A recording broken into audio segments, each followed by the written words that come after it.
Queridos amigos, sean todos bienvenidos a Mirada Semanal, el podcast de actualidad de Latinoamérica 21.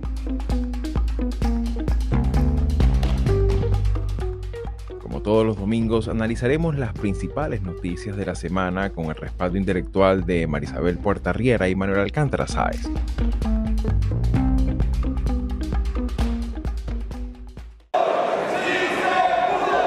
Ese fue el coro de victoria entonado por los miembros de la bancada del presidente Gustavo Petro, luego de que la reforma pensional fuera aprobada en plenaria de la Cámara de Representantes con 86 votos a favor y 32 en contra, dando luz verde y sin modificación alguna al texto que salió del Senado de la República el pasado 23 de abril. Hoy ha ganado el país, ha ganado Colombia, por fin tiene ya hoy una reforma estructural al sistema de protección a la vejez y habían habido muchos intentos, pero nunca se había cristalizado. El pasado 14 de junio, la Cámara de Representantes del Congreso colombiano aprobó la reforma pensional que promovía Gustavo Petro, una de las pocas victorias legislativas que ha conseguido a pocas semanas de estar a la mitad de su mandato. Un instrumento legal que entraría en vigencia a mediados del 2025 y que buscaría una mayor participación del sector público, con lo cual ampliar la cobertura a un importante segmento de la población ahora mismo en estado de vulnerabilidad.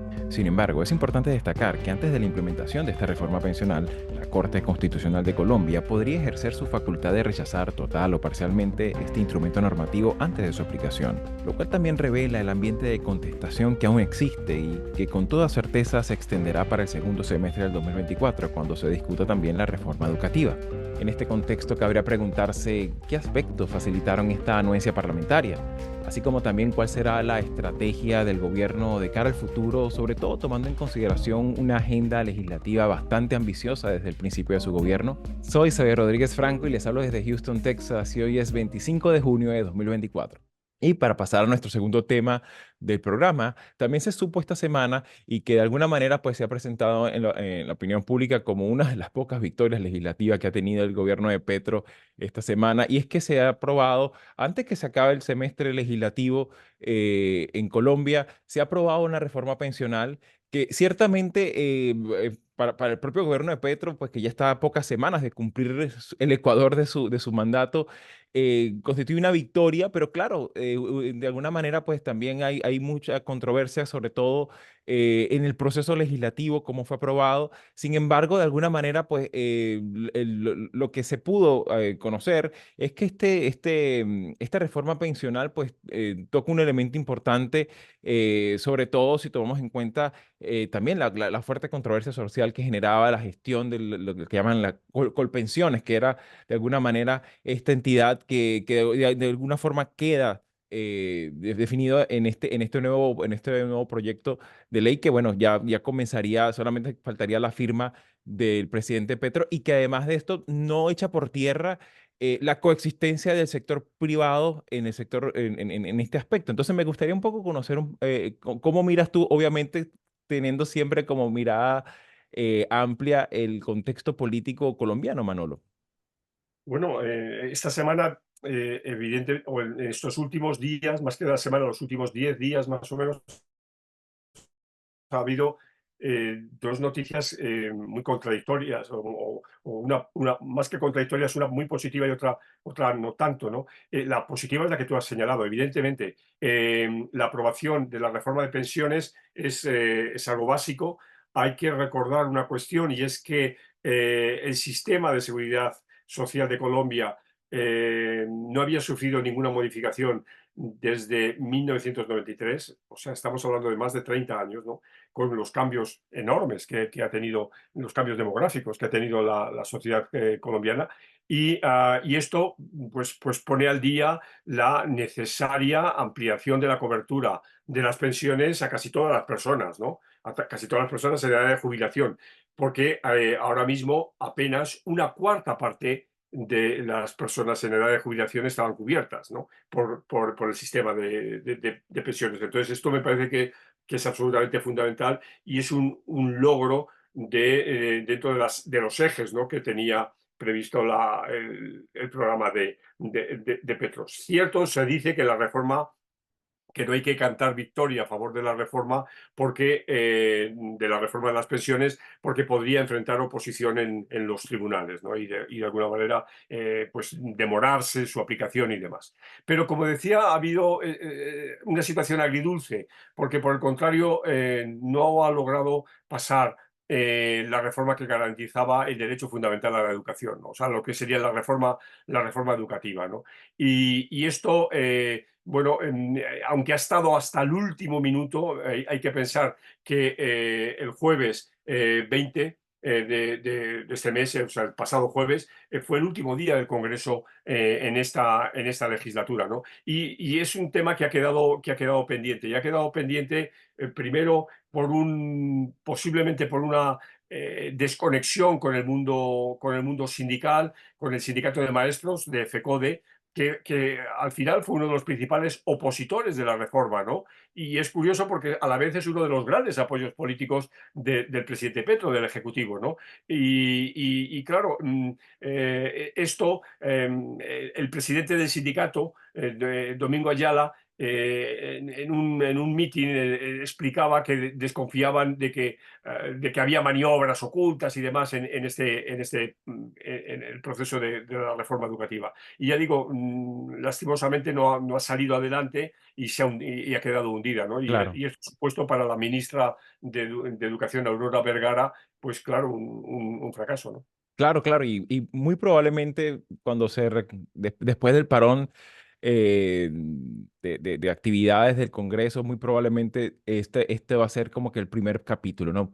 Muy Sí. probablemente va a volver el debate legislativo sobre esta ley de educación que promete, promete traerte mucho de qué hablar y que muy probablemente vamos a volver con este tema en Mirada Semanal. Pero me gustaría también conocer tu apreciación, Marisabel, porque claro, cuando hablamos de las pensiones, es un elemento que quizá no está en el centro de las referencias políticas o del political divide en muchos países de América Latina. Sin embargo, hay que también tener en cuenta un aspecto que, como bien dijo Manolo, Colombia ha cambiado muchísimo en los últimos 30 años desde el punto de vista demográfico. La propia sociología del trabajo ha Ujú. cambiado mucho. Y uno de esos elementos que son, digamos, que habrá que ponerlo ya en el plano de los hechos y ver cómo se materializa en la práctica esto sucede en un país cuyo perfil tiene una informalidad laboral importantísima. Según los datos del DANE, son más del 56% de trabajadores en Colombia no está dentro del sistema formal de tributación, ¿no? Entonces, claro, ¿cómo hacer esto también sostenible en el largo plazo? Y de alguna manera, ¿cómo hacer que este sistema sea un puente entre estos mundos que de alguna manera, como dice Manolo, pues tiene tanta gente fuera de cobertura, pero tiene a otra que de alguna manera no tiene como esa confianza de la presencia digamos, del Estado en este tema tan sensible como es el tema de las pensiones? ¿Cómo miras tú este escenario, particularmente considerando estos cambios que ha tenido la sociedad colombiana de los últimos años?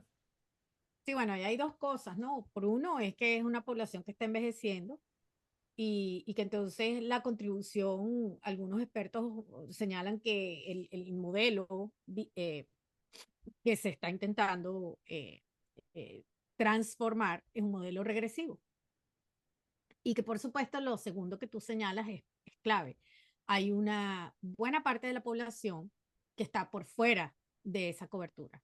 Entonces, ellos con esta reforma hablan de unos pilares que van a ir acomodándose según sean las características de eh, de los que potenciales beneficiarios, porque allí hay un planteamiento que me parece que es importante y es incorporar a ese número de colombianos que están por fuera del sistema, pero que están envejeciendo y que están cercanos a la edad de retiro.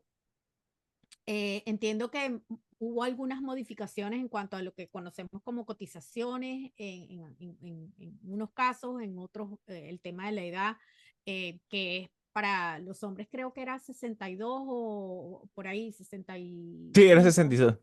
Ujú, y correcto. luego las mujeres 57, ¿no? Sí, sí.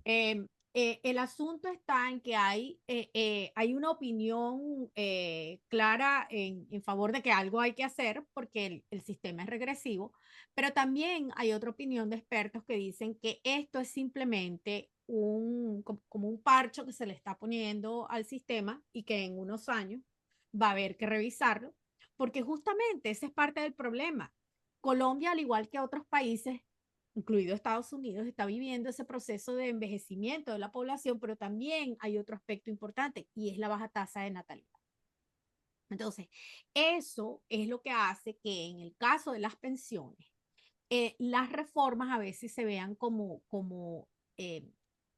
limitadas y poco efectivas a largo plazo, porque por supuesto estamos hablando de una realidad que es que a menor crecimiento poblacional y mayor envejecimiento, esos fondos se agotan mucho más rápido sin que haya Reposición.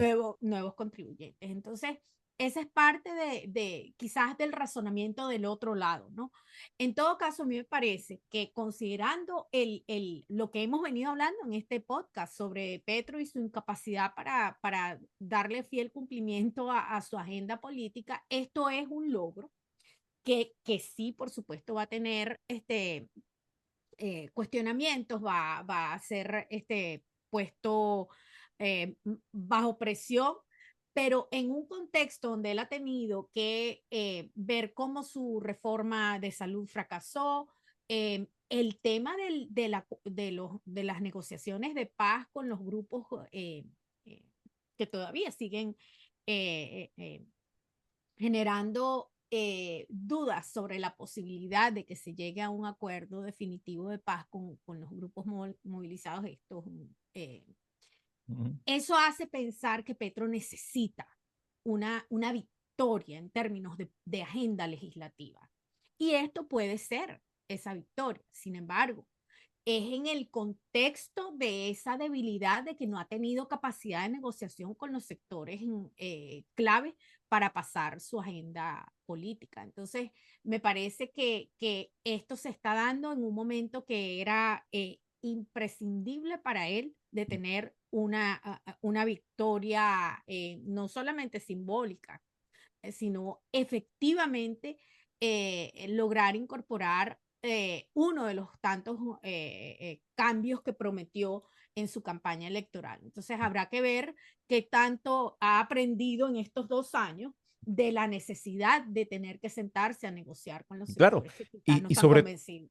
es así, y sobre todo es importantísimo también mantener en perspectiva, ¿no? Cómo manejar comunicacionalmente esta victoria, ¿no? Porque también de eso de buena medida depende seguir cosechando, digamos, ese diálogo y esa interlocución también cognitiva que necesitamos de todos los gobiernos que de alguna manera no tengan en la confrontación directa el único recurso, ¿no? La única herramienta de esa caja de herramientas, ¿no? Y en ese sentido, pues también es importante ver allí cómo puede desarrollarse también ese rol de esa comisión que va a crearse y sobre todo cuál va a ser el perfil que va a tener el Banco de la República y qué tan auditable sea el manejo de estos fondos, ¿no? Que creo que ahí hay un elemento muy importante de cara al futuro que habrá que mirar, ¿no? Sin embargo, bueno, por supuesto vamos a estar muy pendientes de esa intensa agenda legislativa que promete para el último semestre de este 2024.